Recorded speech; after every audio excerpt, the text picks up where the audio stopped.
बिस्मिल्लाहिर्रहमानिर्रहीम। बेगुनाह कैदी चैनल में आपका इस्तकबाल है। आज हमारे साथ एक मेहमान है जिनका पूरा नाम है प्रशांत राही। ये एक जर्नलिस्ट है, एक एक्टिविस्ट है, जिन्हें मुख्तलिफ केसेस के तहत, खासतौर से यूएपीए के तहत हमारी सियासी हुकूमत ने कई साल जेल में कैद रखा। बिलाखिर ये बाइज्जत बरी होकर बाहर आए और आज हमारी ये खुश नसीबी है कि हम मुंबई में इनके साथ मुलाकात को आए और हमने सोचा कि इनके साथ एक इंटरव्यू करके आप लोगों के दरमियान भी इनका तारुफ आना चाहिए। तो मैं आपका इस्तकबाल करता हूँ इस चैनल में। और प्रशांत भाई, हम पहला सवाल आपसे यही जानना चाहते हैं कि आपका नाम तो कुछ और था, लेकिन आपने अपना नाम प्रशांत राही कर दिया। तो ये राही जो नाम है, ये कैसे आया, इसका बैकग्राउंड बताइए। अब सबसे पहले मैं आपका शुक्रगुजार हूँ कि आपने मुझे मौका दिया आपके दर्शकों से रूबरू होने का। और मुंबई से आप जो मुहिम शुरू किए हैं, इसकी तो मैं बहुत बड़ा कायल हूँ इसका। और मानवाधिकारों के दायरे में आपने जो कैदियों के लिए मुस्लिम समुदाय को जिस तरह से पिछले सालों से जो झेलना पड़ा है, उसमें आप हिम्मत के साथ खड़े हुए हैं, ये देखकर जानकर बहुत हमेशा ही तसल्ली होती है। इसलिए बहुत आपसे करीब होकर के आपके दर्शकों से रूबरू होना बहुत ही मेरे लिए किस्मत की बात है। और जहां तक आपने पूछा नाम के बारे में, तो मैं मूल रूप में मराठी हूँ और मेरी मातृ जबान मराठी है और मुंबई का रहने वाला हूँ। लेकिन इत्तेफाक से हुआ है कि मेरी जिंदगी का ज्यादातर हिस्सा उत्तर प्रदेश और बाद में उत्तराखंड में बीता है। तो एक मराठी जब वहां के समाज में घुलता मिलता है और उसमें अपनी एक जगह बनाने की कोशिश करता है, तो वो इलाका ऐसा नहीं है, मुंबई की तरह जगह नहीं है, एक इलाका नहीं है जहाँ के अलग अलग जगह से लोग आके बसते हैं और अपनी अपनी पहचान के साथ रहते हैं। वहां अपनी जगह और अपनी बराबरी के साथ उस समाज के साथ कंधे से कंधा मिलाकर चलना, ये जो मेरे सामने हमेशा एक सवाल रहा है। तो एक मोड़ पर जब मैं ये सहाफी बनना चाह रहा था, पहले तो मैं इंजीनियर के तौर पर रहा हूं और वहीं पढ़ाई के लिए गया था। बाद में सब समझ में आया देश दुनिया कैसी चलती है, तो समाज के बारे में सोचने लगा। तो फिर अपनी पहचान के सवाल भी आए। मैं सांगलीकर हूं, लेकिन सांगलीकर एक ब्राह्मणों का नाम है और मेरे जो अब्बू है, मेरे फादर है, वो ब्राह्मण तो कतई नहीं है। तो नाम तो पहले भी बदले हुए हैं। तो फिर जब मेरे दादा ने नाम बदला है, सांगेली हमारा गांव था, सांगेली से सांगलीकर बना है। सांगेली तो दलित होते हैं, सांगेलीकर वो सिंधुदुर्ग जिले के हैं। सांगेली हमारा गांव है वहां, जो दादा छोड़ के आए मुंबई आके बस से मजदूरी करने के लिए।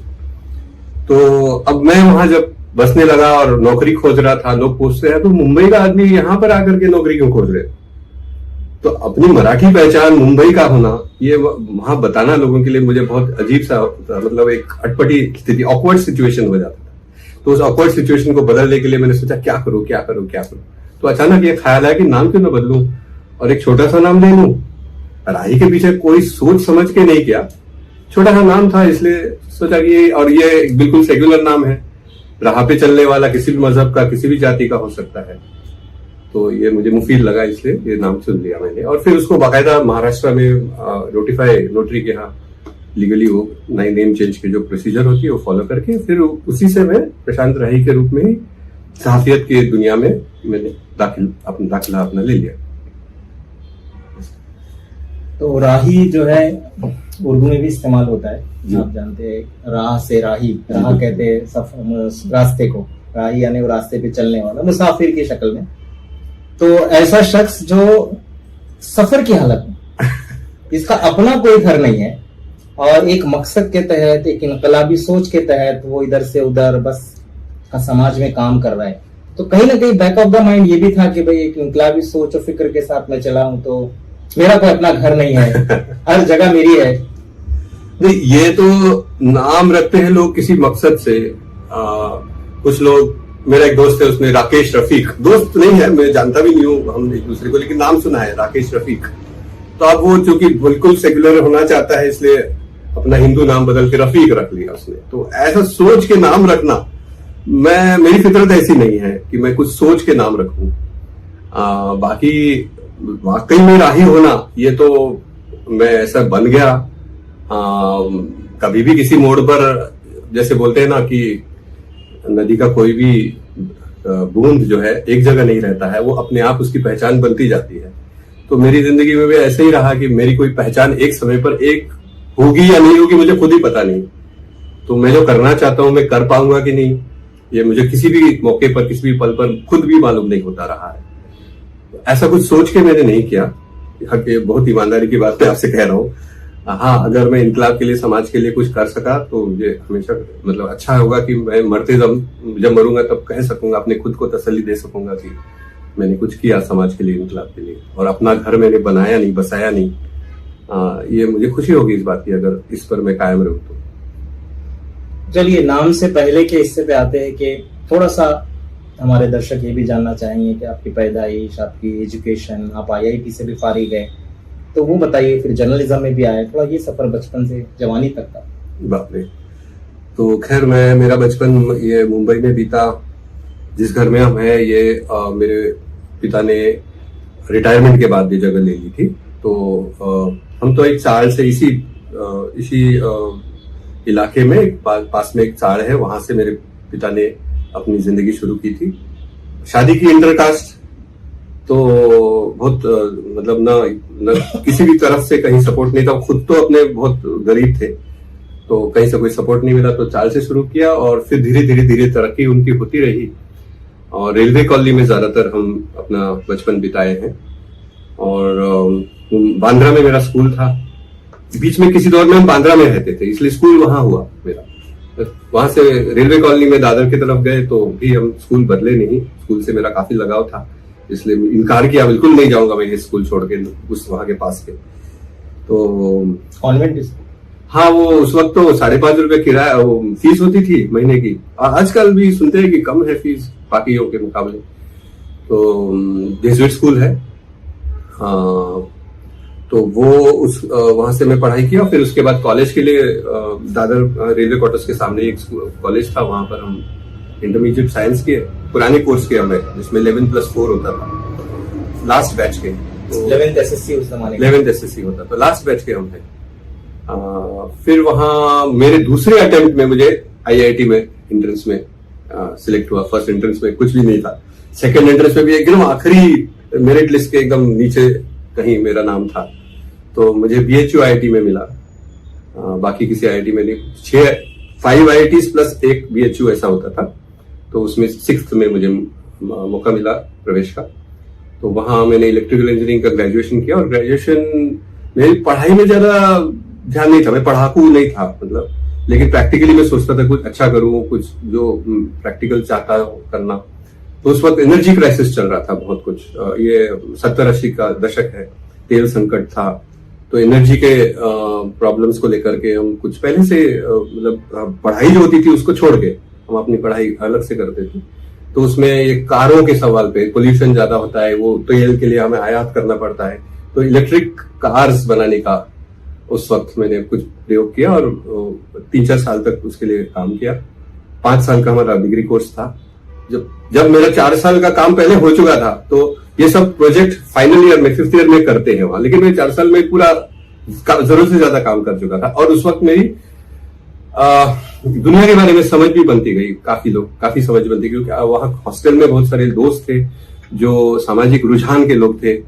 गांव में जाके पढ़ाते थे गरीबों को, वहां दलित बस्ती थी, बुनकरों की बस्ती थी, गांव था, तो वहां जाके बच्चों को पढ़ाया करते थे। तो हम भी उनके साथ कभी आसपास, इसके अलावा भी बहुत सारे दिक्कतें वहां थी लोगों की, जैसे बाढ़ आती थी गंगा की, तो सारे गांव डूब जाते थे। फिर उसके बाद उनको राहत देना, फिर उनको खड़ा होने में मदद करना। इलाके की बात कर रहे हैं? ये BHU के आसपास के गांव है। गंगा BHU बनारस वहां गंगा एक ऐसा एक बलखाती हुई चलती है, साउथ से नॉर्थ, वो BHU के इर्द गिर्द घूमती हुई नॉर्थ की ओर जाती है।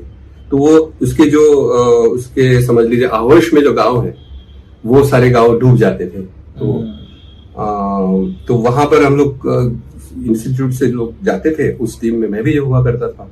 तो वो सब सामाजिक सोच, सामाजिक चिंता, सरोकार उससे हमारे पैदा हुए। और 5th ईयर आते आते मैंने सोचा, समझ लिया था कि ये मैं कुछ भी करूं, कितना भी बड़ा इंजीनियर बन जाऊं, कितना भी इन्वेंटिव काम, इनोवेटिव काम कर सकूं, तो भी ये व्यवस्था इसको जहां जरूरत है इसका फल किसी को नहीं पहुंचा पाएगी। तो फिर फाइनल ईयर तक मैंने सोच लिया था कि प्रोजेक्ट तो मेरा हो गया, उसी को बना करके मैंने सबमिशन कर लिया और फिर सोच लिया कि आगे क्या करें। तो हमारी 5-7 लोगों की टीम हो गई थी तैयार, उसी स्टूडेंट्स के बीच की। कुछ हमारे से सीनियर थे, कुछ मेरे बराबर के थे, कुछ एक आध जूनियर भी थे। तो कोई उसमें से बुनकरों के बीच में जाके बुनकरों को संगठित करने के लिए प्रयासरत रहा। तो मैं फैक्ट्री में गया, वहाँ सोनभद्र जिले में। अपना मेरी ग्रेजुएशन के बाद तुरंत शादी हो गई और बच्ची भी हो गई 1 साल में। तो फिर कैसे करूं मैं काम समाज के लिए या मजदूर किसान के लिए। तो मैंने फैक्ट्री में नौकरी ले ली इंजीनियर की और सोचा छोटा सा जूनियर इंजीनियर तो हूं, तो मजदूरों से करीबी रहेगी, काम करूंगा। तो वो अच्छी दोस्ती बनी लोगों से फैक्ट्री में। उस फैक्ट्री में ही नहीं बल्कि आसपास के खदानों में, दूसरी फैक्ट्रियों में भी काफी लोगों से संपर्क हुआ, जान पहचान हुई कि कुछ करें मिलके, अपने हकों के लिए लड़ाई लड़ी जाए। लेकिन हमारे ग्रुप बिखर गया था और अलग अलग जगह पर अलग अलग काम कर रहे थे। तो वो तरीका साइंटिफिक तरीका नहीं था कि अकेला जाकर कोई कर लेगा। शंकर गोवन योगी हमारे वो एक थे, काफी हम उससे मोटिवेटेड थे क्योंकि वो अकेले गए थे और उन्होंने खड़ा किया। हम सोचा हम भी कर लेंगे, तो हर कोई शंकर गोवन योगी नहीं हो सकता है। तो वो हमें अपने तजुर्बे से मालूम हुआ। तो फिर हम लोग जुट गए बाद में एक साथ, फिर वापस यूनिवर्सिटी में गए, फिर स्टूडेंट ऑर्गेनाइजेशन खड़ा किए, फिर यूथ ऑर्गेनाइजेशन गांव में खड़ा किया। ऐसे करते करते करते डेवलप खुद अपने प्रयोगों से, अपने जैसे हमें सही लगता था, लॉजिकली रैशनल लगता था, वैसे हम करते गए। और फिर मार्क्सवादी लेनिनवादी खेमा, जो हम इलेक्शन पॉलिटिक्स तो बिल्कुल पसंद नहीं करते थे, तो मार्क्सवादी लेनिनवादी खेमे के बारे में हम बहुत कुछ जानते नहीं थे। जो ईमानदारी से काम करने वाले लोग हैं ऐसा तो हम समझते थे, लेकिन उसमें सही क्या है गलत क्या है इतना समझ नहीं थी उस समय। 22, 23, 24 साल की उम्र थी। तो फिर एक ऐसे एक रुझान के साथ हमारी करीबी हुई, जो समझते थे कि ये कुछ गलतियां हुई है। उस समय कॉमरेड चारू मजुमदार के जमाने में बहुत भयानक गलतियां हो गई है, उसको तो बिल्कुल बदल देना है, ऐसे एक धारा निकल गई थी। हम उसी से जुड़े, हाँ बिल्कुल गलतियां नजर आ रही है तो कुछ दम होगा उनकी सोच में। तो सोच के हम उसको सही माने। सही मानने के बाद बहुत साल बाद समझ में आया कि ये भी भटके हुए लोग हैं। तो होते होते फिर हम पूरा यूपी समझ लिए। यूपी में अलग अलग हिस्सों में हम गए, काम करते बढ़ाते गए। और समझते समझते जब देर हो गई, काफी 10 साल बीत गए, तो फिर हमने वो सब छोड़ के फिर मैंने सोचा अब क्या करूं। तो फिर जर्नलिज्म में मैं आया, क्योंकि इंजीनियरिंग में अभी 10 साल बाद नौकरी नहीं मिल सकती थी और यूपी में कुछ है भी नहीं ऐसी इंडस्ट्री जिसमें इंजीनियर की कोई जरूरत हो। हमारे जैसे इंजीनियर की जो IIT से निकला हुआ यूपी में क्या करेगा। तो फिर मैंने ये जर्नलिज्म में छोटे से एक अखबार में सिटी पेपर था, उसमें सिटी रिपोर्टर के तौर पर किसी तरह से लग गया। मेरा इम्तिहान लिया, बोला तुम क्या करते हो। मैंने कहा मैं तो राष्ट्रीय अंतर्राष्ट्रीय मसलों पर लिखता हूँ और इराक विराक की जंग हो चुकी तो मैंने उस पर काफी कुछ लिख दिया था। हिंदी ब्लिट्स में छपा, उर्दू में भी तर्जुमा हुआ था। मैंने कहा मैं बड़ा लेखक हो गया हूँ तो मैंने ये सब लिखता हूँ। तो बोले राष्ट्रीय अंतर्राष्ट्रीय लेखक, तुम कभी पासपोर्ट भी है तुम्हारे पास। मैंने कहा भाई पासपोर्ट तो नहीं है, हमें रिपोर्टर चाहिए, रिपोर्टिंग करोगे। तो मैंने हाँ भाई करना है मुझे रिपोर्टिंग, तो करके दिखाओ। तो वो मेरा इम्तिहान ले लिया। मैंने कहा कितने दिन चाहिए तुमको। मेरा दिन, चलो ले लो, कितने दिन चाहिए।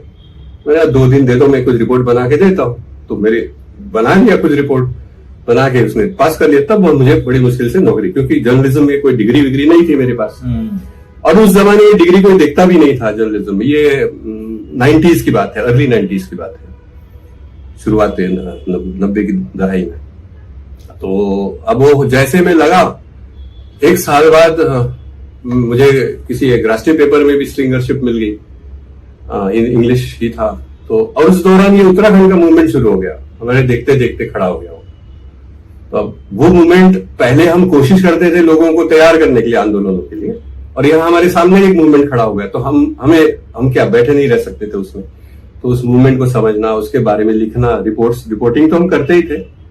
और हमने स्टेट्समैन ज्वाइन कर लिया था उस वक्त। तो स्टेट्समैन का बहुत ज्यादा सर्कुलेशन तो नहीं था, लेकिन एक रेपुटेशन था और पार्लियामेंट में या बड़े बड़े लोगों के बीच में वो पढ़ा जाता था। तो हमारी रिपोर्टिंग उत्तराखंड की जो नेशनल पेपर में हम लोग कर पाते थे, क्योंकि आंदोलन से जुड़ा रहा है ना। तो वो रिपोर्टिंग, और कोई बाहर से आता है जिसका कोई आंदोलन से कोई वास्ता ना हो, वो ऐसे लोग जो रिपोर्टिंग करते हैं उसमें तो शायद कोई फर्क होता है।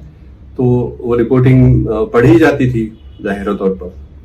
और वक्त में जो मुझे फालतू वक्त मिलता था उसमें आंदोलन में हम जाते भी थे, कुछ करने की भी कोशिश करते थे, लोगों को सही रास्ते पर जाने की कोशिश करते थे। तो उससे धीरे धीरे हमारा कॉन्फिडेंस बना कि मैं खुद भी कुछ कर सकता हूँ, किसी के भरोसे रहकर किसी तंजीम के साथ जुड़ कर करने की जरूरत नहीं है। अपने आप ही जो लोगों से सीख करके हम जो कर सकते हैं, लोग खुद ही चाहते हैं कोई चीज, उसकी बात को ही थोड़ा सा, लोगों की बातों को ही थोड़ा सा एक कॉन्टेक्स्ट में समझने की जरूरत होती है। फिर आप जो आप समझते हैं वो फिर आप लोगों को बता सकते हैं, ऐसा करते हैं। तो वो जो टेक्निक हम समझ अपने एक्सपीरियंसेस से, फिर पढ़ा भी बहुत कुछ दुनिया में, इतिहास में कैसे कैसे मूवमेंट्स हुए, कैसे कैसे इनकलाब हुए हैं, उसका पूरा समझ के फिर जो, क्योंकि जर्नलिज्म करते करते वैसे तो कोई किताब पढ़ता नहीं है जर्नलिस्ट आमतौर पर, लेकिन मुझे उसमें रुचि थी तो जितनी जरूरत थी वो सारा कुछ पढ़ लिया। पढ़ने के बाद फिर मैं जब उत्तराखंड बना 2000 में, उसके बाद मैंने इस्तीफा दे दिया स्टेट्समैन से। इस्तीफा देके फिर अब उत्तराखंड की प्रॉब्लम्स में समझ पाया था, तो फिर हम लोग कुछ स्टूडेंट्स लड़कियां हमारे साथ आके जुड़ी हुई थी जो मूवमेंट उत्तराखंड आंदोलन से निकली हुई थी। तो उनके साथ फिर हम लोग वहाँ मजदूर किसानों को ऑर्गेनाइज करने के लिए उत्तराखंड के अलग अलग जगह पे सब काम शुरू किए। लगभग 2000 से 1999 से शुरू किए थे, 2000 से एकदम फुल टाइम उसमें लग गए हम। और वो करीब 6-7 साल तक चला। उसमें अलग अलग कुछ धाराएं भी थी, कुछ अलग अलग ख्यालात भी थे। तो उसमें कुछ दमन हुआ कुछ जगह पर, तो उस दमन के का मुकाबला करने के लिए हमारे लोग, जो हम उसमें शामिल नहीं थे, फिर भी क्योंकि हमारे जैसे ही लोग थे, उनका दमन हुआ, तो फिर हम सपोर्ट में गए। तो वो सब जो भी थोड़ी सी राहत, कुछ लोग जेल वगैरह में गए थे तो उनको थोड़ी राहत मिली जरूर, लेकिन वो दमन पर दमन फिर सिलसिला चलता रहा उत्तराखंड के अंदर। और 2004 में पहला दमन हुआ, फिर 2005 में दूसरा दमन हुआ, फिर 2007 में मैं ही पकड़ा गया। क्योंकि पकड़ा गया का मतलब, मैं कहने का मतलब कि जब मैं काम करने लगा था तब लोग ही खुद बोलते थे कि भाई तुम समझदार आदमी हो, तुम गिरफ्तार मत हो, इसलिए तुम सामने मत आना, तुम थोड़ा पीछे रहना और हम लोग करेंगे। ये लोग ही खुद बताते थे, पहाड़ों के लोग। उसमें से कुछ एसएसबी ट्रेन थे, कुछ फौज में ट्रेन थे, रिटायर्ड लोग, वो हमें कहते थे कि हमारे हक के लिए लड़ाई हम लड़ रहे हैं और आप हमारे साथ हो तो आप बच के रहो। जो सरकार में दूसरी जगहों पर दमन का हिस्सेदार रह चुके हैं, वो अपने पर जब आती है तो वो समझ गए कि लड़ाई कैसी लड़ी जाती है। तो मैं अपने को ज्यादा डिस्क्लोज नहीं करता था, तो वो आखिर में मेरे तक पहुंच गए 2007 में और उठा लिया देहरादून में उठा लिया। शहर में इत्तेफाक से मैं उन दिनों शहर में था, तो उठा लिया। उठाने के बाद मुझे दिखाया करीब 450 किलोमीटर दूर एक और जंगल में, जो नेपाल के पास था, वो जंगल जहां पर पहले कुछ दमन पहले हो चुका था, क्योंकि उस जगह की कहानी पेपरों में उछल चुकी थी। तो मुझे भी दिखाया कि मैं वहां पर मैंने 3 महीने के लिए बड़ा माओइस्टों का कैंप चलाया है, जबकि कोई सवाल ही नहीं था कि ऐसा कोई कैंप वहां चल सकता हो उस दौरान। वो पूरा इलाका एकदम स्टेट सरकार का पूरा डोमिनेशन हो चुका था, वहां पर कैसे 3 महीने का कैंप चलता। और इसी वजह से मैं उस केस से बरी भी हो सका बाद में, काफी साल बाद। वो फॉरेस्ट के जो ऑफिसर्स थे वो खुद ही बोलने लगे, यहाँ तो कोई कैंप था ही नहीं, कैसे चल सकता, हमारे लोग तो तैनात थे, हो ही नहीं सकता था। तो जो पुलिस की कहानी थी उसके खिलाफ फॉरेस्ट के कर्मचारी ने ही बयान दिया आके कोर्ट में, तो उनकी पूरी कहानी खत्म हो गई। तो 14 साल लगे उस केस को उससे बरी होने में। और इस बीच क्योंकि मैं बाहर आ चुका था बेल पे, 4 साल बाद बेल हुई, तो अब उत्तराखंड में काम दोबारा खड़ा करने का मतलब बहुत कठिन होता, उस वक्त मुश्किल होता। तो उसमें मुश्किल काम करने के बजाय उम्र भी थोड़ी 50 के ऊपर चली गई थी, या शायद 55-59 ऐसे कुछ हो चुकी थी। तो 55, 53, 54 ऐसे कुछ थी। तो फिर मैंने उस वक्त ऑपरेशन ग्रीन हंट चल चुका था, 2011 में मैं निकला, और पूरे मुल्क में जगह जगह पर सैकड़ों हजारों लोग जेलों में हो चुके थे। तो मैंने उन जेलों के लोगों के लिए काम करना बेहतर समझा, एक जगह पर अपना खड़ा करने के बजाय जो लोग जेलों में हैं उनको, क्योंकि मैंने समझ लिया 4 साल में जेल में रहना क्या होता है। जो आंदोलन के लोग हैं वो जब जेल में रहते हैं तो वो टूटने का एक रहता है कि वो अगर वो बंदा टूट जाएगा तो आंदोलन पर बुरा असर पड़ेगा। तो उस मकसद उस बात को, इस प्रॉब्लम को समझते हुए फिर मैंने जेल के लोगों के लिए काम करना शुरू किया। वो करते करते एक बार मैं रायपुर में गया था, तो रायपुर में छत्तीसगढ़ के रायपुर में, वहां पर मुझे उठा करके पहले ही से एक केस किसी के खिलाफ रजिस्टर हो चुका था। हेम मिश्रा एक स्टूडेंट है, जो मेरी जानकारी में वो स्टूडेंट है, वो वहां पर किसी वजह से गया था, गढ़चिरौली के आसपास, मतलब चंद्रपुर जिले में गया था, तो वो उसको उठा लिया था। उसको उस पर एक फर्जी केस गढ़चिरौली जिले में लगाया गया था। और मैं तो छत्तीसगढ़ में था, इधर आया भी नहीं था महाराष्ट्र में, और आने का कोई मतलब भी नहीं था, क्योंकि अगले दिन मुझे वापस उत्तराखंड पहुंचना था। जिस दिन मुझे उठाया, मेरा केस वहां चल रहा था, और फाइनल वहां जीरो होनी थी, लास्ट जीरो आईओ की जो होती है, तो कहीं मैं जाने का मतलब सवाल ही नहीं था। तो वहां से मुझे उठा के दिखाया गोंदिया में, महाराष्ट्र के अंदर, कि मैं जंगल में जा रहा हूँ, कोई आया है मुझे लेने के लिए, और यहाँ पर एक कहानी बनानी पड़ती है पुलिस वालों को। तो वो केस बिल्कुल ही टिकने लायक केस नहीं था, तो इसलिए मुझे बेल तो जल्दी मिल गई थी उस केस में। बेल मिलने के बाद फिर मैंने वही काम शुरू किया जो पहले करता था। तो वो फिर झारखंड में, थोड़ा उड़ीसा में, थोड़ा बंगाल में, जो छत्तीसगढ़ में भी कुछ लोग जो जेलों में थे, उसके लिए मैं काम करता रहा। 2015-2016 में फिर जब बेल पे बाहर निकला, लेकिन वो केस सुप्रीम कोर्ट ने दबाव डाला, साईं बाबा भी उस केस में थे, तो इसलिए स्पीडी ट्रायल का वो दिखा करके उनको बेल तो मिल गई, लेकिन जल्दी केस खत्म करने का ऑर्डर हुआ। तो कोर्ट ने उस दबाव में जल्दी से केस पहुंचा दिया अपने मुकाम पर, और सबको सजा दे दी। तो सजा देने की वजह से 7 साल और रहने पड़ गया जेल में, और बेकारी फालतू केस था, तो हाई कोर्ट में जाकर वो सही जजमेंट आ गया। उसमें भी काफी समय लगा, 2 बार सुनवाई हुई हाई कोर्ट में। सुप्रीम कोर्ट ने पहली बार का जो फैसला था वो खारिज कर दिया, स्टे ऑर्डर डाल के, फिर उसको दोबारा करने के लिए ऑर्डर हुआ, सुनवाई दोबारा हुई, फुल जजमेंट करने का ऑर्डर हुआ। एक पार्शियल जजमेंट दिया था पहले, तो फुल जजमेंट यानी हर चीज पर फैसला देने के लिए ऑर्डर हुआ था। तो आखिर वो 2024 मार्च में हम सब बरी हो गए, और उससे पहले उत्तराखंड का भी बरी हो चुका था। तो फिर 2 ही केस थे मेरे ऊपर, एक उत्तराखंड में, एक ये गढ़चिरौली वाला जो साईं बाबा केस बोला जाता है। तो साईं बाबा और हम और हेम मिश्रा, ये तीनों एक साथ ही निकले हम लोग 7 मार्च 2024 को जेलों से निकले, अपने अपने जेलों से, अलग अलग जेलों में थे, और बाकी भी 2 लोग और थे, वो भी निकले। और फिर अब मैं क्या करूं, इस वक्त तो 2024 में काफी बूढ़ा हो गया हूं मैं, फिर अब क्या करूं, तो अब एक दूसरा ही एक सफर है उसके बाद। तो मैंने जवानी से लेकर बुढ़ापे तक खुद को पहुंचा दिया अपनी कहानी में, दास्तान में आपके साथ। आपने स्टेटमेंट्स के बारे में बताया, स्टेटमेंट्स आपने ज्वाइन किया, फिर आपने इस्तीफा भी दिया। पुलिस प्रोजेक्ट का जो ताल्लुक है और जो सफर है पुलिस प्रोजेक्ट में कैसे आया उसमें? हाँ, वो स्टेट्समैन पेपर बहुत पुराना पेपर था, उससे मैंने सीखा काफी कुछ, मतलब जर्नलिज्म क्या होता है, कैसे लिखा जाता है। तो और बाहर आने के बाद 6 महीने तो मुझे लगे समझने में क्या है, कैसा है। मेरी बेटी बोलती थी, बाबा मुंबई से बाहर मत जाना, ये चुनाव विनाव होने वाले, किसी और केस में आपको फंसा देंगे। तो कुछ महीने तो उसके लिए रुकना पड़ गया। उसके बाद देखा कि पूरे आंदोलन की हालत बड़ी खराब है 2024 में, तो मैं कहां से शुरू करूं, समझ में नहीं आया। तो फिर मैंने नौकरियां देखना शुरू किया, ऑनलाइन जगह जगह। और मुझे कुछ सहाफी दोस्त लोग आके, जैसे आप आज पूछ रहे हैं, तो ऐसे कुछ आके पूछते थे, घर में आते थे बात करने के लिए। तो ऐसे हर सहाफी को मैं कहता था, मुझे बताओ कोई नौकरी तुम दिलवा सकते हो क्या, क्योंकि मैं ओरिजिनली रहा हूँ सहाफी, तो अब इंजीनियर तो नहीं हो सकूंगा, तो यही एक काम है जो मैं कर सकता हूँ। पूछने लगा तो एक जिसने मेरा इंटरव्यू लिया था पुलिस प्रोजेक्ट की ओर से, उसने कहा कि हाँ है कुछ वैकेंसी, कोशिश करो। तो मैंने जब किया अप्लाई, एक मामूली कॉपी एडिटर के लिए, मैंने कहा भाई बाकी तो मैं आंदोलन का ही काम करना है मुझे, लेकिन कॉपी एडिटिंग थोड़ा सा करूंगा तो थोड़ा पैसा पेट पालने के लिए हो जाएगा। वो वहां से बोला गया कि ये कॉपी एडिटर नहीं, हम आपसे बहुत बड़ी भूमिका चाहते हैं। और मैंने कहा क्या भूमिका? बोले नहीं, हम अच्छे से जानते हैं आप क्या हो, और इसलिए हम आपको रोविंग रिपोर्टर के तौर पर रखना चाहते हैं, और आप आंदोलनों पे लिखिए। रोविंग मतलब घुमंतु, घूमने वाला। फ्रीलांस तो एक अलग होता है ये। अच्छा, वो कहीं भी देता है?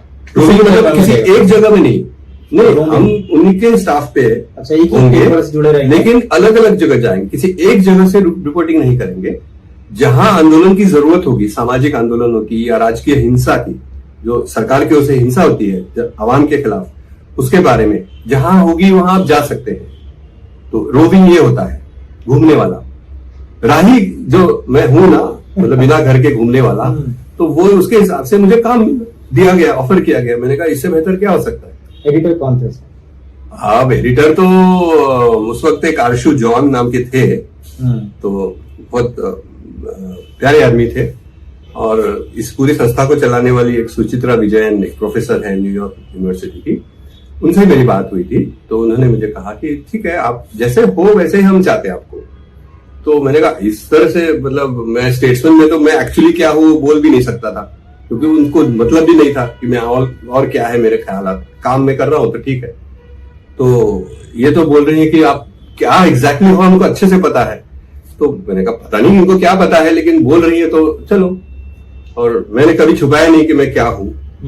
तो लगभग 1.5 साल तक मैंने उनके साथ काम किया और अच्छा मौका मिला मुझे काम करने का। और उनके साथ उनका इनकरेजमेंट हमेशा रहा। कभी कभी कोई संकट आता था तो वो हल भी कर लेते थे। लेकिन असल में क्या है कि ये जमाना जो है खराब है। क्या है, बहुत सारी कोई वर्चुअल दुनिया हो गई है। दुनिया फील्ड में क्या है, असलियत क्या है और उसके बारे में लोग सोचते क्या है, समझते क्या है, एक दूसरे को समझने का मौका कम मिलता है इस दुनिया में। असल में दूर दूर से फ्रॉम रिमोट होता है ना, सब रिमोट ऑपरेशंस होते हैं। तो रिमोट ऑपरेशंस में तरह तरह की चीजें सॉल्व नहीं हो पाती है, तो दिक्कतें आई। तो फिर उन्होंने मुझसे एक दिन कह दिया कि बस बहुत हो गया तुम्हारा, तुम अपना रास्ता खुद देखो। और मेरा भी काफी समय हो चुका था। जो थोड़ा सा मुझे आश्रय की जरूरत थी पॉलिस प्रोजेक्ट से मुझे मिली।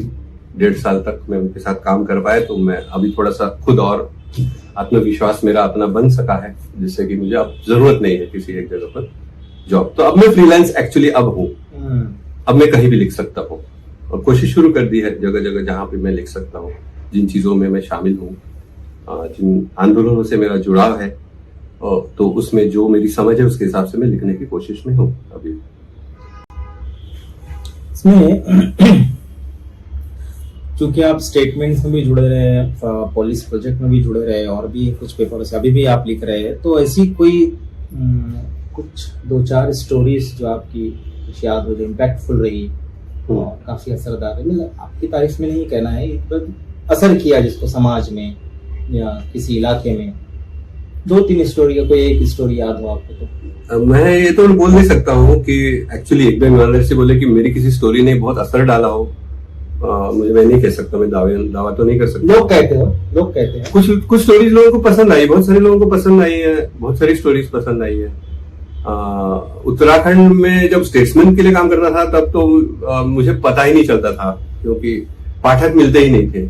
तो उत्तराखंड के अंदर पाठक बहुत कम थे। दिल्ली, कलकत्ता और कुछ बड़े बड़े इंस्टीट्यूट्स में, लाइब्रेरीज में लोग पढ़ते हैं। पार्लियामेंट में भी लोग जरूर स्टेट्समैन जरूर देखते हैं, एमपीज जो अच्छे से पढ़े लोग हैं। तो वो असर में उसको टेंजिबल नहीं था, मतलब वो मैं समझ नहीं पाता था। लेकिन यहाँ पर आंदोलन से जुड़े हुए, जैसे मैं पंजाब के जो किसान आंदोलन 2 हुआ, दूसरी बार जो 2024 में एक आंदोलन चल पड़ा, तो वो 2025 की शुरुआत में उस पर एक मेरा रिपोर्ट आई है। उसका एनालिसिस मैंने किया है, जानने की मतलब रिपोर्ट अच्छी मेरे समझ से वास्तविक रिपोर्ट है। मैं अपनी रिपोर्ट में ये समझता हूँ कि मैं वास्तविक रिपोर्ट लिखता हूँ और गहराई में जाके चीजों को समझता हूँ, समझने की कोशिश करता हूँ जितना हद तक समझता हूँ। किसी भी आंदोलन में तरह तरह के ख्यालात होते हैं, उन तरह तरह के इख्तिलाफ होते हैं। उन इख्तिलाफों को मैं बढ़ा चढ़ा के रखता नहीं हूँ। कोशिश करता हूँ कि अपने अपने जो भी ख्यालात हैं वो जारी रहे अपने अपने, और एक दूसरे के बरक्स खड़ा नहीं करता हूँ। और वो डिफरेंसेस पर अपना हैंडल करना कैसे करना है, जनता के, अवाम के हक के लिए क्या कैसे लिखा जाना चाहिए। मैं बिल्कुल अपने को ये नहीं मानता कि न्यूट्रल हूं। मैं अवाम के हक में जो लिखना चाहिए वो लिखने की पूरी भरसक कोशिश करता हूँ। तो वो चाहे पंजाब का मूवमेंट हो, चाहे अभी ये दिल्ली में जो स्मॉक टू सेडिशन एक पीस आया है, पोल्यूशन के नाम पर सेडिशन का आरोप लगा, पोल्यूशन के खिलाफ जो प्रोटेस्ट किया जिन्होंने, तो ये बहुत कंट्रोवर्शियल हुआ, क्योंकि वहां पर वामपंथियों में से एक बड़ा हिस्सा उस आंदोलन के खिलाफ हुआ कि आपने माडवी हिडमा के स्लोगन कैसे लिए। कैसे लिखा है। अब पोल्यूशन की बात कर रहे हैं, बस्तर के माओवादी जो शहीद हुए या मारे गए, उनका स्लोगन कैसे दे रहे हैं। तो अब आप नहीं समझ रहे, लेकिन जो देने वाले हैं उनका भी तो कुछ, ऐसे थोड़ी कोई पागल थोड़ी है कि अचानक मांडवी हिडमा का स्लोगन देगा। तो जो एनवायरनमेंट का सवाल है, पोल्यूशन का सवाल है, वहां जो माविस्टों का जो काम था उसका एनवायरनमेंट के लिए अच्छा था या बुरा था, ये आपको थोड़ा सोचना तो पड़ेगा ना। तो वो मांडवी हिडमा का स्लोगन दे रहे, तो वो कहना, उनका दावा है कि जो वहां काम हुआ माविस्टों का, वो एनवायरनमेंट के लिए वही समाधान है, वही हल है। उस तरह का डेवलपमेंट जो जमीन से डेवलप होता है, ऊपर से बड़े बड़े फैक्ट्रीज, बड़े बड़े धुआं उगलने वाली चीजें और पूरा तहस नहस करने वाला डेवलपमेंट, ये न हो। तो उनका वो सोच है, उनकी वो सोच है। और कोई उन्होंने बात छुपाई नहीं किसी को। वो कहते हैं कि आपने अचानक स्लोगन दिया, ऐसा कुछ छुपाया हुआ नहीं है। मैंने अपनी जो भी इन्वेस्टिगेशन की, मैंने जाना कि कैसे उन्होंने ऐलान किया था कि हम यही करने वाले हैं, और करने के बाद अगर जब पुलिस आती है और पकड़ लेती है, और तब आप भाग के बोलने लग जाते हो कि अरे हमें बताया नहीं, हाईजैक कर लिया उन्होंने मूवमेंट को। ऐसी बहुत सारी बातें उस समय हो रही थी, किसी ने उनको साथ नहीं दिया। लेकिन मैं हर तारीख पे जाता था, समझता था उस चीज को। अब खुद भी जेल में रहा हूं, तो महीने 2 महीने के लिए वो बच्चे 22, 23, 24 साल के बच्चे, लड़के लड़कियां, एक ट्रांस वुमन भी है उसमें, तो अब उनकी पीड़ा से मैं अपनी पीड़ा को महसूस कर सकता हूं। तो अब उसमें मैंने लिखा तो वो एक कंट्रोवर्सी बन गया। तो ऐसी चीजें बन भी जाती है कभी कंट्रोवर्सी। तो पूछा गया मुझे कि ये कैसे तुमने लिख दिया। मैंने जब लिखा जा रहा था तो लोगों को पता नहीं था, मैं उनको बोल रहा था कि ये कंट्रोवर्सी है, इसमें कंट्रोवर्सी है। तब आ रही बात कि नहीं कंट्रोवर्सीज को नहीं देंगे। अगर कंट्रोवर्सी पर लिखना होता तो मैं भी ढंग से लिखता उसको, लेकिन वो जब तय हुआ कि वो नहीं लिखना है तो मैं क्यों लिखूंगा कंट्रोवर्सी। तो एक तरफा आया जो आंदोलन चलाए, जैसा चलाए, उनका रीजनिंग आया, उनका लॉजिक आया उसके अंदर। तो बाकी बहुत सारे लोगों को, मैं जब दिल्ली से निकल गया, वो छप गया, उसके बाद मुझे सुनने को मिल रहा है कि कई लोगों के ऑब्जेक्शन है उसके ऊपर। तो अब कंट्रोवर्सीज के बीच में मैं मौजूद नहीं था, लेकिन सुनता हूं ऐसी ऐसी बातें, बहुत उल्टी सीधी बातें हो रही है। तो होती है कभी उल्टी सीधी बातें। उड़ीसा में एक बॉक्साइट माइनिंग को लेकर तीजमाली एक पहाड़ है, बड़ा पहाड़ है, वो नियामगिरी से भी बहुत बड़ा पहाड़, और नियामगिरी के बगल में उसी एरिया में सटे हुए पहाड़ है सब बॉक्साइट के। तो बहुत सारे पहाड़ों पर बॉक्साइट है उसके ऊपर। तो वो मसला मुझे समझने के लिए बहुत, मतलब मुझे मौका मिला इतना समझ सकूं क्या है मसला, बॉक्साइट है क्या चीज, और बॉक्साइट से फायदा कैसे इंडस्ट्रियलिस्ट उठाते हैं, लेकिन बॉक्साइट से वहां के आदिवासी, वहां के किसान, उनकी जिंदगी कैसे बॉक्साइट से तय होती है। बॉक्साइट तो रॉक है, एक पत्थर है, उस पत्थर की क्या खासियतें हैं। वो ऐसी खासियत है कि वो पूरी सभ्यता उससे पलती है, और आप उसको निकाल देंगे बॉक्साइट तो वो सारी सभ्यता खत्म हो जाएगी, वो झरने सूख जाएंगे अगर बॉक्साइट निकाल देंगे तो। वो एक स्पंज, जैसे स्पंज होता है, वो उस तरह से पानी को सोखे रखता है और धीरे धीरे धीरे छोड़ता है, वो 12 महीने वो पानी निकलता है। पश्चिमी घाट में आप जाएंगे तो आप देखेंगे कि पानी झरनों का 12 महीने का है, और वही ये पूर्वी घाट में, और पश्चिमी घाट में बारिश इतनी ज्यादा है, लेकिन जब बारिश खत्म तो वो झरने भी सूख जाते हैं। तो पत्थर अलग है, यहाँ का पत्थर अलग है, वहां का पत्थर अलग है, वो बॉक्साइट की वजह से। तो ये जो बॉक्साइट है वो वहां की पूरी सभ्यता उस पर टिकी हुई है, और वो सारा अब निकाल लोगे तो क्या होगा, वहां के लोग तो बर्बाद हो जाएंगे। तो वो मुझे जो रिपोर्टिंग के दौरान एक नई चीज समझ में आई, जो दुनिया को जानने की जरूरत है। तो मेरी तो कोशिश होगी कि मैं जो रिपोर्टिंग से जितना कर लिया, लेकिन जो उससे नहीं हुआ मैं दूसरे तरीके से भी दुनिया को बताने की कोशिश करूँ। ये बर्बाद कर रहे हैं आप। कंपनियां, नियामगिरी बच गया, लेकिन अभी वो वेदांता कंपनी फिर भी नियामगिरी के अंदर कोशिश, मतलब प्रयासरत है, कोशिश कर रही है अभी भी। वो कोंधों का एक हिस्सा उनको लालच देकर के अपनी तरफ करने की कोशिश में है अभी। तो वो बहुत ही लंबा वो चलने वाला है। वो जिससे गजा की लड़ाई है, ईरान की लड़ाई है, उससे कम अहम नहीं है।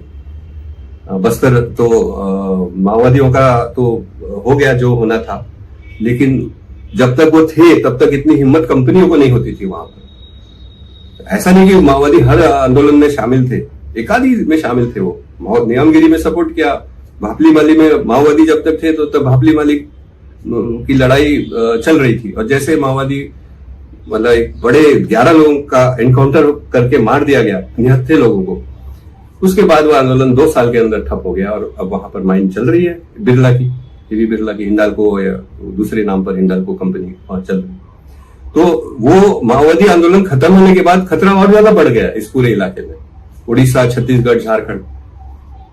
तो हम ये कह नहीं रहा हूं कि माओवादी आंदोलन ही होना चाहिए, ये मैंने ऐसा कहना नहीं है, लेकिन वो अब कैसे होना चाहिए आंदोलन, यह अब सोचने की बात है। ये तो जर्नलिज्म से बड़ा सवाल मेरे सामने खड़ा हो गया है। तो मैं अपने जमीर के हिसाब से चलूंगा कि मैं अपनी जरूरत के हिसाब से चलूंगा कि मुझे तनख्वाह चाहिए, पैसा चाहिए, इसलिए जर्नलिज्म करूं। तो जर्नलिज्म और उसका असर ये जो होता है उससे मैं खुद कैसे जुड़ा हूं, ये मैं आपके सामने रखने की कोशिश करता हूं। असर कैसा होता है, क्या होता है, ये मेरे लिए महत्वपूर्ण नहीं है, मैं क्या कर रहा हूं उसके साथ, ये मेरे लिए ज्यादा जरूरी है। आपने इंजीनियरिंग की पढ़ाई की, पेशे के तौर पे आपने जर्नलिज्म अख्तियार किया और उसके बाद आप मूवमेंट में भी जुड़े रहे। तो ये जो तीनों के साथ बैलेंस कैसे कर पा रहे आप? इंसाफ, देखिए इंजीनियरिंग के साथ तो अब वो तो नहीं हुआ इतनी बातें सुन। नहीं, मैं तो ये कह रहा हूँ कि आपने इंजीनियरिंग को सिर्फ पढ़ा है और आपने साइड में रख दिया, उसका तो कोई इस्तेमाल हुआ नहीं, इल्ला माशाल्लाह ये कि अगर आपने 1 आध साल नौकरी कहीं की होगी तो वो जवानी में आपने जो नौकरी की थी किसी कंपनी में, उसके बाद तो आपने इसका कोई। तो ये जो चीज वहां से जम किया जर्नलिज्म में और फिर मूवमेंट के अंदर, तो इसको जो लेके आप चल रहे हैं, तो मेरा सवाल उससे ऊपर का ये है कि मूवमेंट से आपका रिश्ता कैसे पैदा हो? क्या वो किताब थी, क्या वो शख्स था जिसने आपको प्रेरित किया कि नहीं अपने को इस जमीनी काम पर आना है, ये काम करना है? देखिए, मैं तो एक बहाना हूं, मैं खुद को सिर्फ एक छोटा सा बहाना समझता हूं। और हम सब लोग, हमारे किरदार क्या है, हम क्या है, एक छोटे से कण है पूरी इस दुनिया में, इस कायनात में। तो हम अपनी जिंदगी का कैसे इस्तेमाल करते हैं, क्या तय करते हैं, क्या वक्त के हिसाब से हम चल पाते कि नहीं चल पाते, यही हमारी वो है। आप अपने मजहब के हिसाब से सोचिए, हम अपने विचारों ख्यालों से हम सोचेंगे, तो बात एक ही है, हम अपना फर्ज अदा करते हैं कि नहीं करते हैं, ये मुख्य बात है। तो अगर हम समझते हैं हम रिस्पॉन्सिव है, जरूरत उस हालात को अगर हम महसूस करके हम खुद ही पर ध्यान नहीं दे रहे हैं, अपनी खुद ही को नहीं देख रहे हैं, तो हम बहुत कुछ कर सकते हैं दुनिया के लिए, और बहुत कुछ करना बाकी है। हम कहते हैं देश आजाद हो गया, लेकिन ये आजादी जो होनी चाहिए थी वो तो बिल्कुल नहीं मिली है। तो मैं जो कर रहा हूं, मेरे ख्याल से ऐसे तो सैकड़ों हजारों लोगों की जरूरत है जो ऐसे ही हो, इंजीनियर की पढ़ाई किए हैं और आपका थोड़ा चक्षु बाद में खुल गए हैं, आंखें बाद में खुल गए हैं, तो क्या इंजीनियरिंग को लेकर आप क्या कर लोगे? या जर्नलिस्ट है, अगर आप अपना करियर देखना चाहते हो, अपना ही कुछ करना चाहते हो तो करो, लेकिन आप अगर ईमानदार जर्नलिस्ट हो, सच्चे जर्नलिस्ट हो या सच्चे इंजीनियर भी हो, तो आप समाज से कैसे अलग हो सकते हैं, समाज से अपने को काट कैसे रख सकते हैं, अपने खुदगर्ज कैसे हो सकते हैं? खुदगर्जी को किनारे रखना होगा ना।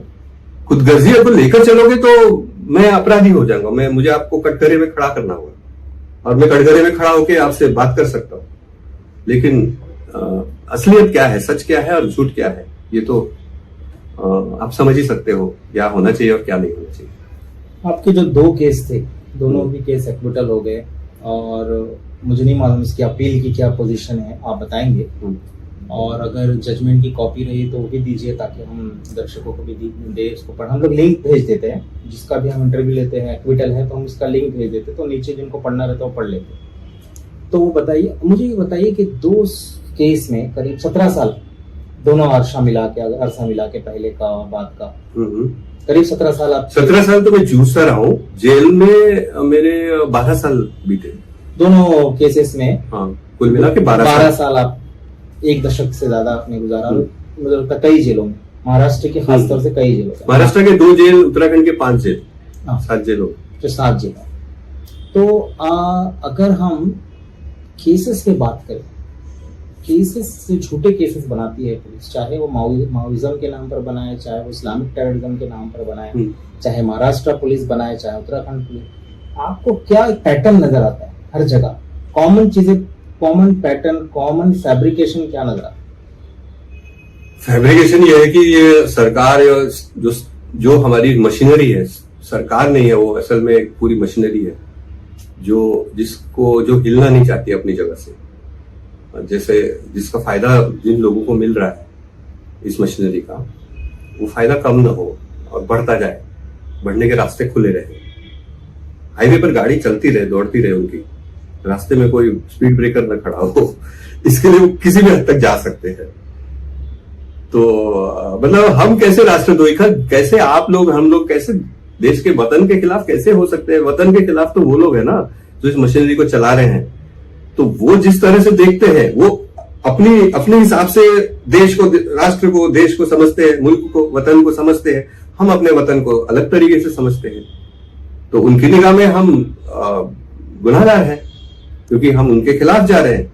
हम जाना ही पड़ेगा उनके खिलाफ हमें। अगर हम जिस मुल्क को मुल्क समझते हैं, हम जिस वतन को अपना मानते हैं, उसके लिए हमें उनके खिलाफ जाना ही पड़ेगा और ये केस लगते रहेंगे। इसका मतलब ये फर्जी जो कुछ भी आप कहो, इसको है ही तो फर्जी है ही है। मतलब आप देखे जब बॉम्बे ब्लास्ट केस कैसा फर्जी है, कैसे बयान दिए, हम जानते ही सब लोग हकीकत क्या है हकीकत। तो ये चलता रहेगा, ये सिलसिला हमेशा चलता रहा। पहले भी आजादी की जंग में भी ये सब चलता रहा और अब एक दूसरे तरीके से चल रहा है। बहुत मुश्किल ये है कि बहुत सारे लोगों को मालूम नहीं होता कि हकीकत क्या है। तो वो कैसे मालूमात लोगों को हो, जानकारी कैसे मिले, जो चेतना है, जो कॉन्शियसनेस है लोगों की, कैसे डेवलप हो, मालूम कैसे हो। ये जो ऐसे आप कर रहे हैं, ये कोशिशें, ऐसी कोशिशें जितनी ज्यादा हो, बहुत कम हो रही है हमारी ओर से कोशिशें। तो वो कोशिशें जितनी ज्यादा होंगी, जिसमें आवाम के लोग, पूरी आवाम समझ पाएगी, तो जानकारी देने की जरूरत है। हम तो सही जगह पर, अपनी जगह पर है और ऐसे और लोग होने चाहिए। मैं जेल रिफॉर्म पे आ रहा हूँ, क्योंकि आपने एक बड़ा अरसा गुजारा, 7 जेलों में आप रहे और पॉलिस प्रोजेक्ट में, इंडियन एक्सप्रेस में और PUDR की रिपोर्ट में, हाँ, वो जो आपने, जो आपकी रिपोर्ट से आई है पूरी, जो जेल के अंदर क्या क्या हुआ, क्या क्या तकलीफें हैं, हेल्थ का इशू है और हाइजीन का इशू है, अच्छे खाने का मामला है और न टेबल है, न कुर्सी है, न लिखने के लिए कोई चीज। ये पूरे जो मसाइल अपनी जगह है। मैं ये कह रहा हूँ कि जेल रिफॉर्म की अगर हम बात करें तो आपके नजदीक क्या क्या चीजें हैं जो जेल रिफॉर्म में होनी चाहिए, जेलों में होनी चाहिए? हाँ, जेलों में तो, हमारी हिंदुस्तान की जेलों में तो बेसिक चीजें ही नहीं है। मतलब यहाँ तो आदमी जेल में आया तो समझ लो गुनहगार है, तो जितनी तकलीफ उसको दे सकते दे दो, इसी पर वो जेलें चलती हैं। अब सुधार क्या होंगे? सुधार तो वो हो सकते हैं जिसके लिए हम लड़के ले लें। जितना लड़ेंगे उतना ही हम कुछ ले सकते हैं, और जितने मिले हैं सुधार, सब लड़के ही तो मिले हैं जी। हाँ, हम उनको कहे कि ये ऐसे ऐसे पैटर्न है, ऐसे ऐसे सुधार होने, वो तो मानने वाले भी नहीं है। मैं सोचता हूं कि कम से कम जो सियासती कैदी है, चाहे मजहब के वजह से उनको कैदी बनाया गया हो, चाहे उनके दूसरे किसी काम की वजह से कैदी किया हो, उनको मिलकर के सोचना चाहिए कि मिलकर लड़े। कोई अपने हक के लिए लड़ता है, उसको गलत नहीं मानना चाहिए। हक के लिए लड़ना जरूरी है, ताकि आने वाली जो नस्लें हैं उनको, वो जब जेल जाएंगी तो उनको कुछ तो मिलेगा, हम कुछ तो उनके लिए करके जाएंगे। मेडिकल सुविधाएं, खाने पीने की जरूरत है, जो पढ़ने लिखने का जो सामान होना चाहिए, बैठने उठने की जो सुविधाएं होनी चाहिए, बुनियादी जो सुविधाएं होनी चाहिए, घूमने फिरने का, सोचने समझने का, क्यों नहीं करना चाहिए सब जेलों में? क्यों एकदम मायूस बन के रहें? तो माहौल तो ऐसा, जेल का मतलब समाज से आप काट रहे हो लोगों को ना, तो वहां तो खुली जिंदगी होनी चाहिए, इत्मीनान से जी सके जितना भी समय काटना हो। सजा तो यह है कि दूसरों से काट रहे हैं, अंदर क्यों आप उनको परेशानी के हालत में रखना चाहते हो? तो ये सोच, ये समझ ही गलत है। जेलों को चलाने का जो प्रशासन की ओर से जो उनकी जो सोच है, वो पूरी की पूरी पलट देने की जरूरत है किसी तरह से, तभी कुछ हो पाएगा। और वो लड़ाई से ही होगा, एक एक कदम हम लड़ाई लड़ते जाएंगे, कुछ हासिल करते जाएंगे, तभी होगा। अभी याद आया कि तलोजा जेल में जो भीमा गोरेगांव के जो कैदी थे, पानी उनको गिन के मिलता था, नाप से मिलता था। फिर उन्होंने बहुत उसके लिए आंदोलन किया, भूख हड़ताल की, कोर्ट गए, बहुत एहतजाज किया, तब जाके वो लीटर कुछ बढ़ाए गए। तो ये आपकी बात सही है कि जेलों के अंदर तो हर चीज लड़के हासिल करना पड़ा, और आने वाली नस्लों के लिए शायद जो है जेलों के अंदर कुछ किया जाए। जेल में 12 साल आप रहे, तो उसमें बहुत सारी किताबें आपने पढ़ी होगी, अलग अलग नजरियात की, अलग अलग चीज की। तो कुछ किताबें, एक आध किताब याद रह गई हो कि जिसने बहुत आपको इम्पैक्ट किया, और बहुत आपको पसंद आई, आप अक्सर उसको याद करते रहे, पढ़ते रहे? आपने ये सवाल मुझे पहले पूछा हुआ तो मैं तैयारी करके आता कि किताबें इतनी पढ़ा हूँ कि मुझे बहुत खुशी हुई जब मैंने झीनी झीनी बिनी चदरिया उर्दू में पढ़ी आपके अमरावती जेल के अंदर। तो वो बुनकरों की कहानी है। अच्छा। अब्दुल बिस्मिल्लाह ने लिखी हुई है। पुरानी कहानी है, आज की नहीं है, वो 70-80 के दशक की कहानी है। पूरी जिंदगी कैसे चलती है उनको, कैसा उनका कितना इस्तेहाल होता है उनके साथ। ऐसी बहुत सारी किताबें हम पढ़ पाए जेलों में। प्रेमचंद को बहुत कुछ पढ़ा मैंने अमरावती जेल में से निकाल ले करके। और बाकी बाहर से भी आती थी, मेरे घर से भी किताबें आती थी। काफी चीजें पढ़ी है, ऐसी बात नहीं है। अंग्रेजी, हिंदी, मराठी, हाँ, अंग्रेजी, हिंदी, मराठी, उर्दू भी आप जेल में सीख गए। आप वो मुझे वाकया बता रहे थे कि कई लोग आपके पास आए अंग्रेजी सीखने के लिए, आपने किसी को घास नहीं डाली, फिर एक साहब आए बड़े उससे, तो आप मैं बताता हूँ। हाँ, बताइए। देखिए, घास नहीं डाली ऐसा नहीं है, ये तो मैंने अगर ऐसा इंप्रेशन दिया है तो गलत इंप्रेशन मैंने दिया है। मैं मतलब पढ़ाना पसंद नहीं करता हूँ किसी को भी, और वो भी अंग्रेजी क्यों पढ़ाऊंगा मैं? अंग्रेजी पढ़ के भी क्या करोगे आप? मतलब आप अपने करियर बनाने के लिए अंग्रेजी मतलब है नहीं, कोई ऑप्शन ही नहीं है ना, तो पसंद नहीं करता हूँ अंग्रेजी पढ़ाना, इसलिए इनकार किया था 2-3 लोगों को। फिर एक आए तो मोहम्मद असलम, ये अमरावती जेल की बात है। अमरावती जेल में ये औरंगाबाद आर्म्स हॉल केस है, उसके सजा याफ्ता थे, कश्मीर के रहने वाले। तो वो आए मेरे पास और बोले, अंकल आप जरा पढ़ा सकते हो क्या अंग्रेजी? तो मैंने कहा ये इतने शरीफ आदमी है। और बैठे तो मैंने उनसे कहा कि अब मैं आपको पढ़ाऊंगा, इससे ऐसा करिए, आप मुझे उर्दू पढ़ाइए, मैं आपको हिंदी इंग्लिश पढ़ा दूंगा तब साथ साथ, तब मुझे अच्छा भी लगेगा पढ़ना कि मैं कुछ सीख रहा हूँ, बराबर हो जाएगा, हिसाब बराबर हो जाएगा।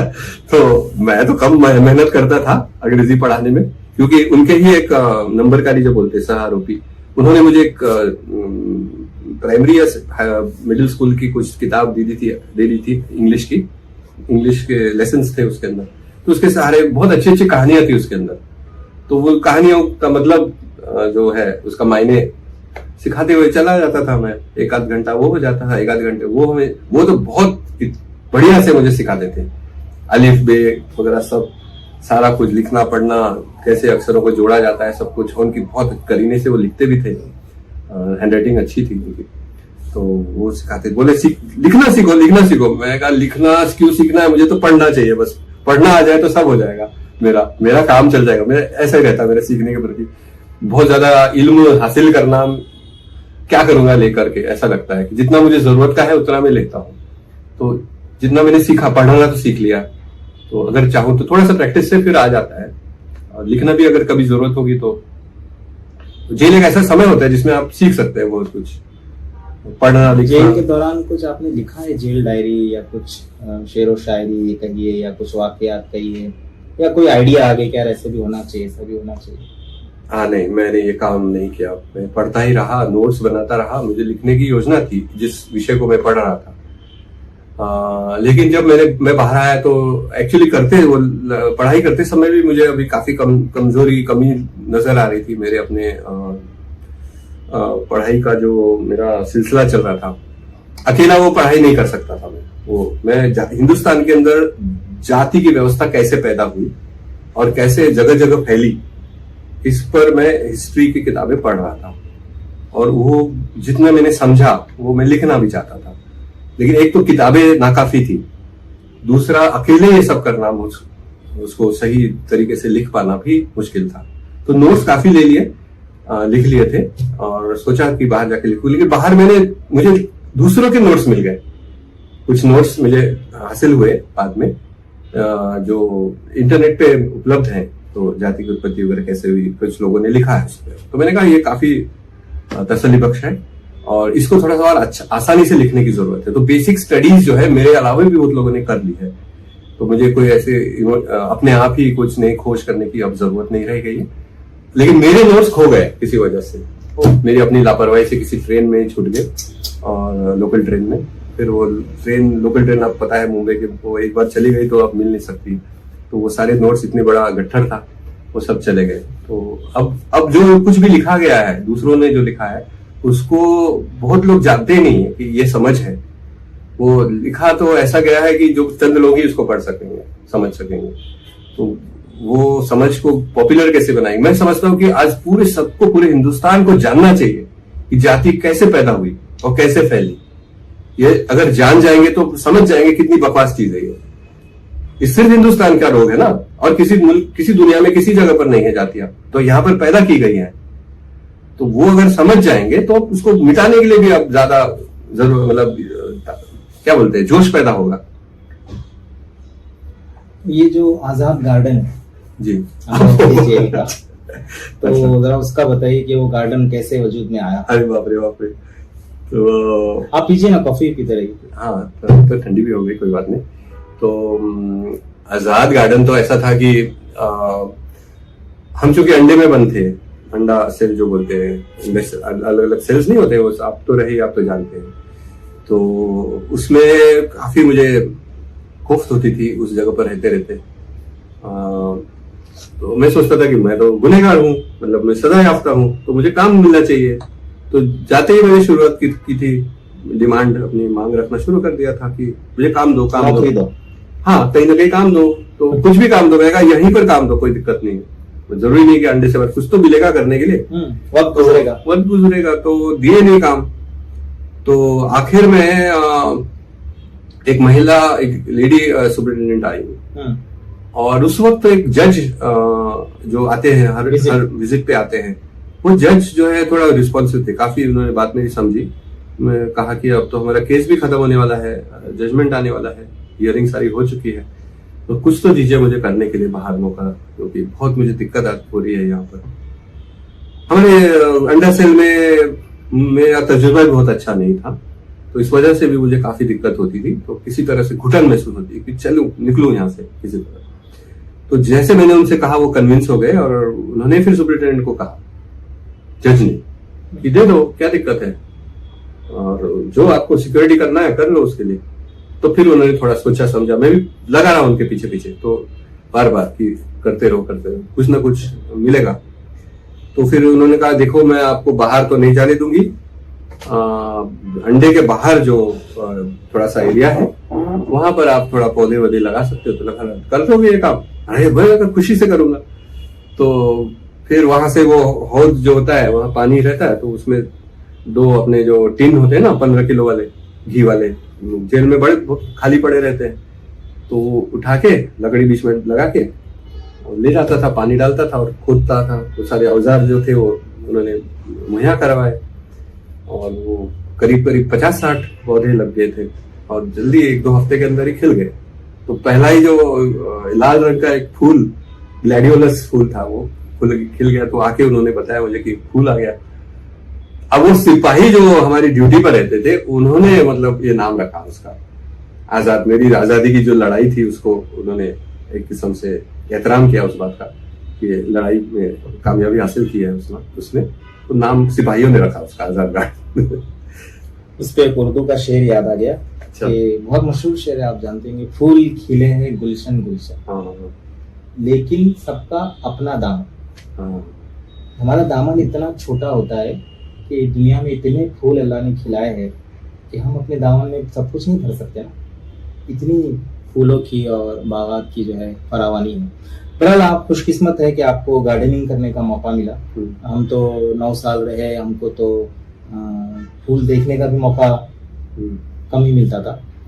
तो आखिर में 2-3 सवाल हम जानना चाह रहे थे। एक तो ये कि अभी आपकी एक अच्छी खासी उम्र हो गई है, अच्छा खासा तजुर्बा हो गया है, और अभी ऐसा सच आप पे कोई जिम्मेदारी नहीं है कि भाई बीवी का खर्च उठाना है, बच्ची का खर्च उठाना है, बच्चों की पढ़ाई है, ये वो। आप एक आज़ाद मनुष्य आदमी हैं, तो मसाइल तो कई गुना ज़्यादा बढ़ गए हैं। जो मसाइल 25 साल पहले थे भारत में, अब तो और कहीं नफरत का मामला है, हिंदू मुस्लिम का मामला है, बेगुनाह कैदियों का मामला, बहुत सारे। तो अभी आपके अज़ाइम क्या है, आपके एम्बिशन क्या है कि आप क्या क्या करना? बहुत सारे काम हो सकते हैं, लेकिन आपकी रुचि और आप के लिए प्रैक्टिकल क्या क्या चीजें, आप क्या करना चाहते हैं, कैसे आगे बढ़ना चाहते हैं? देखिए, मैं देखता हूँ दो किस्म के लोग हैं जो अभी कुछ करने की सोचते हैं, जैसे आप बोल रहे हैं, जो मसाइलों के बारे में जो समझ है जिसकी। एक ऐसे लोग हैं जो सोचते हैं कि इसी निजाम के अंदर ही जितनी गुंजाइश है, निजाम पहले से बिगड़ गया ऐसा सोचते हैं, इसलिए इसको थोड़ा ठीक कर दिया जाए, पहले जैसा था वैसा बना दिया जाए। तो दूसरे वो लोग हैं जो सोचते हैं कि ये निजाम पहले से ही सही नहीं था और उस पहले से ज्यादा बदतर हो चुका है, इसलिए रास्ता जो है, हल इसके अंदर नहीं मिलने वाला है, कहीं ना कहीं इसके बाहर कुछ करने से ही मतलब इसके बरक्स कुछ और करने से, जिससे निजाम मजबूर हो या इस निजाम की जगह पर कोई और निजाम आ जाए। तो ये दो किस्म के लोग हैं। तो अब जो पहले किस्म के लोग हैं उनको हम खारिज भी नहीं कर सकते हैं। क्यों इसलिए नहीं खारिज करते? मैं समझता हूं, मैं अपनी जो कॉमन सेंस से समझता हूं, किसी विचारधारा से मैं नहीं देख रहा हूं इस बात को। कॉमन सेंस ये है कि उनको भी तो समझने में वक्त लगेगा, जो सोचते हैं कि निजाम के अंदर ही कुछ हो सकता है, बेहतरी आ सकती है। तो अगर वो आज सोचते हैं कि बहुत बदतर हो गया है, सही कर दिया जाए, इसके लिए कुछ करने के लिए आमादा हो जाते हैं, कुछ आते हैं बाहर। जैसे उत्तराखंड में, जहां का मैं मतलब अपने को मानता हूं बासिंदा, वहां उत्तराखंड इंसानियत मंच एक बना है। वो सब सोचते हैं कि संविधान में सब कुछ है, कानून सब कुछ सही है, तो ऐसे लोग हैं उसमें। अब वो सोचते हैं कि हिंदू मुस्लिम के बीच झगड़ा नहीं होना चाहिए, वो मजार गिरा दी जाती है तो वो सब दौड़ पड़ते हैं। उनमें कोई भी मुस्लिम नहीं है, बहुत कम, एक दो चार मुस्लिम है, कोई सिख एकाधी है, ज्यादातर हिंदू है उसमें, और सवर्ण है, ऊंची जाति के ज्यादातर लोग। तो अगर उनका दिल पिघल जाता है और आ जाते हैं, पसीज जाता है और कुछ करने की सोचते हैं, तो उनका भी साथ देना चाहिए। उसी निजाम के अंदर कोशिश करेंगे तो धीरे धीरे उनको भी शायद समझ में आएगा कि इसे रास्ता नहीं, सारे रास्ते बंद है। तो एक तरफ वो भी करने की जरूरत है, एक तरफ जो निजाम बदलने के लिए जो बात है, इनकलाब जो करने की जो बात है। कुछ तो ऐसे सोचते हैं कि संविधान में जो सुप्रीम कोर्ट का ये फर्ज एक किस्म से निकलता है, उस संविधान से इनकलाब करना, ये निजाम ही बना है संविधान का, वो इनकलाब करने के लिए। पहले गैर बराबरी है, जब हम इक्वालिटी की बात करते हैं, लिबर्टी की बात करते हैं, तो वो नहीं है, वो लाना है, वही एक इनकलाब है। तो हमारे जो निजाम के अंदर भी जो खंभ है, जो स्तंभ है इस निजाम के, उनका भी काम है इनकलाब लाना, तो वो तो चुक गए हैं। और सुप्रीम कोर्ट आजकल कैसा हो गया है, अब सब हर कोई समझते, मुझे कहने की जरूरत नहीं। तो लेकिन फिर भी डटे रहो, कोई दिक्कत नहीं। आप अगर उतना ही करना चाहते हो तो कोशिश तो करें, और बाकी जो निजाम है उसको बदल करके, उसको कैसे करेंगे, मैं उन अल्फाज को किसी भी रिकॉर्ड पे ला नहीं सकता, क्योंकि कानून इसकी इजाजत नहीं देता है। लेकिन कैसे इस निजाम की जगह दूसरा निजाम लाना है, जो अवामी निजाम हो, जो अवाम के हक में हो, जो किसानों और मजदूरों के हक में हो, जो अवाम जो मेहनत करती है और पैदा करती है सारी दौलत को, और उस दौलत पर के मालिक कोई और हो जाते हैं जो बिल्कुल की कोई मेहनत नहीं करते हैं। ऐसे अवाम के हक में निजाम बनाने का जो मामला है, मसला है, वो कहां से होगा, कैसे होगा? कई लोगों ने कोशिशें की, और जब भी कोई कोशिश करता है तो सोचता है कि यही सही रास्ता है। और जरूरी भी है समझना कि भाई रास्ता आप जो कर रहे हो उसी पर चलना, अब यकीन करोगे तब ना चलोगे उस पर। कुर्बान भी हो जाते हैं, कितने लोग कुर्बान हो गए, शहीद हो गए। लेकिन रास्ता अपनी हार से भी हम समझते हैं कि रास्ता सही क्या होना चाहिए, क्या होगा, निजाम बदलने का रास्ता क्या होगा, रास्ता तो वही है।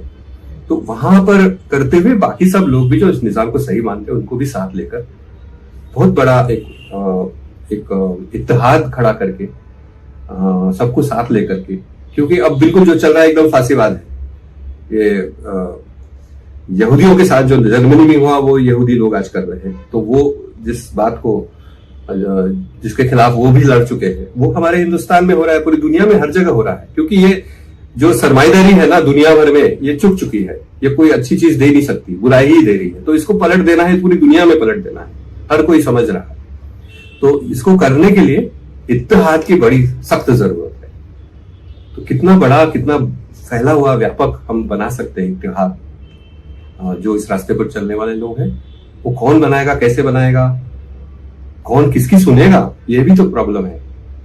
तो हम जल्दी से झगड़े कर लेते हैं, ये झगड़े जल्दी से ना करें, एक दूसरे की बात सुनने की आदत डालें। जवानों में खासतौर पर ये प्रॉब्लम रहती है, जो पढ़ने लिखने वाला काम कर रहे हैं, तुरंत मतलब ये तुम क्या इस निजाम को बचाओगे भाई, तुम तो समझ चुके, लेकिन दूसरा नहीं समझ पाया है, तो उसको समझाने का तुम्हारे ऊपर ना है, तुम्हारे कंधे पर काम है ना, उसको कैसे तुम उसको मतलब चीजों को आगे बदलना है आपको, तो उसके लिए खुद को भी बदलना पड़ता है। आप समझ चुके हो, इसमें से सब कुछ नहीं होगा, तो इत्तेहाद कैसे बनाया जाए, इसका एक हुनर हमें मतलब डेवलप करना है, और फिर उसके औजार क्या होंगे बदलने के, वो भी डेवलप करना है, बहुत सारी चीजें करनी है। सियासी कैदियों की जो बात है, उनके काम, उनकी रिहाई के लिए वो क्या कैसे सोचते हैं आप? वो काम जरूरी है, वो इसी मूवमेंट के लिए जरूरी है एक्चुअली। सबसे पहले मतलब जो कैदी जाता है उसकी जो दिक्कत है, उसकी दिक्कत परेशानी को हल करना एक बात है, वो भी जरूरी है, लेकिन मूवमेंट को टिकाना है तो जो सैकड़ों हजारों बंद हो जाते हैं उसका असर पड़ता है मूवमेंट पर। इस नाते मूवमेंट का फर्ज है, इसलिए मैं अकेला अब नहीं कर सकूंगा। मैंने अपने दम पर जितना मैं कर सकता था, लगभग 2-2.5 साल एक बार और 2 साल अलग अलग किस्तों में, मैंने करीब 4-4.5 साल वो काम काफी किया हूं। करने के बाद अब मैं खुद उसको नहीं कर सकता हूं, क्योंकि उससे ज्यादा जरूरी जिस मूवमेंट के लिए वो काम हो रहा था, वो मूवमेंट ही अब बहुत बड़े संकट में है। अवाम का जो आंदोलन है वो बड़े संकट में है, तो उसके लिए मैं सिर्फ जेलों में तक सीमित नहीं रह सकता हूँ। मेरा अपना समय कैसे मैं इस्तेमाल करूंगा, उसमें मैंने अपनी प्रायोरिटी में वो थोड़ा सा कैसे होगा, उसके लिए मैं हेल्प कर सकता हूँ, मदद कर सकता हूँ, जितना मेरे से बन पाएगा कर सकता हूँ। जितना मैंने सीखा है उसको भी सिखाने की कोशिश में मैं जितना कर सकता हूँ मैं तैयार हूँ। लेकिन खुद इसमें अलग से मैं पढ़ूंगा तो फिर तो और कुछ नहीं हो पाएगा मेरे से। वो इतना इंटेंसिव क्या चल रही है आपकी? मैं 66 पार कर चुका हूँ, मतलब 67 की तरफ हूँ अभी मतलब, लेकिन अपने को 40 से कम ही समझता हूँ मैं। तो ये हमारे साथ थे प्रशांत राही सर। काफी देर हमारी बातचीत चली है, और बचपन से जवानी और पूरा मूवमेंट और जेल का 12 साल, बहुत सारी चीजें इन्होंने लाई है, बहुत कीमती बातें भी आज हमारे सामने आई है। 67 रनिंग है और अभी भी इनके अज़ाइम है कि काम करना है समाज के लिए, दबी कुचली जनता के लिए, एक इनकलाब के लिए, और हमारी नेक ख्वाहिशात, हमारी नेक तमन्नाएं उनके साथ है। और हम उम्मीद करते हैं कि हम भी जो काम लेके निकले हैं उसके लिए भी उनका ताउन, उनके मशवरे, उनकी कीमती आरा का हम जो है इस्तेमाल करेंगे। और एक बड़ा टाइम आपने हमें दिया है, उसके लिए बहुत बहुत शुक्रिया। बहुत बहुत खुशी हुई आपसे मिलकर, आप सभी से रूबरू होने का मौका मिला। शुक्रिया। अस्सलाम वालेकुम।